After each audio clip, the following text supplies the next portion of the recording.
پانی کیسے بہے گا، کیسے دھلے گا، یہ تھوڑی بتا. عام طور پہ لوگوں میں یہ ہوتا ہے 3 دفعہ انہوں نے چلو لینا ہوتا ہے. ٹھیک ہے. اب وہ 1 دفعہ چلو لیا، منہ پہ ڈالا، دوسری دفعہ، تیسری دفعہ. اب 3 دفعہ میں وہ سمجھتا ہم نے چہرہ دھو لیا، لیکن 3 دفعہ چلو لینا یہ سنت نہیں ہے. ٹھیک ہے. 3 دفعہ دھونا ضروری ہے، اور 1 مرتبہ دھونا فرض، 3 مرتبہ دھونا سنت.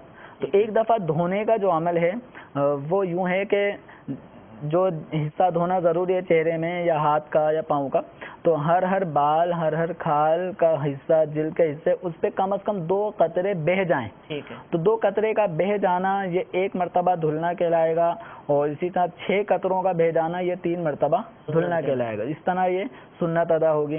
تو 3 مرتبہ چلو لے کے جو پانی اپنے منہ پہ ڈال لیتے ہیں وہ سمجھتے ہیں ہم نے فرض اور سنت دونوں ہی ادا کر لیے.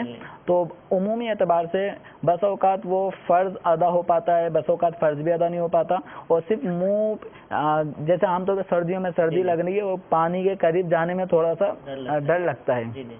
بڑی ہمت کر کے وضو کے لیے، بالخصوص ٹھنڈے علاقوں میں اور فجر کی نماز کا وقت ہو تو ایسے میں تھوڑا سا پانی لے کے وہ چپڑ لیتے ہیں. تو پانی چپڑ لینے سے، منہ پہ مل لینے سے دھونے کا عمل نہیں پایا جائے گا، جبکہ وضو کے اندر پانی چپڑ لینا یا مل لینا یہ فرض نہیں ہے، بلکہ چہرے کو دھونا فرض ہے.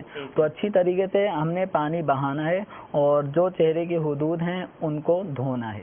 صلو علی الحبیب صلی اللہ تعالی علی محمد. مجھے اپنی اور ساری دنیا کے لوگوں کی اصلاح کی کوشش کرنی ہے.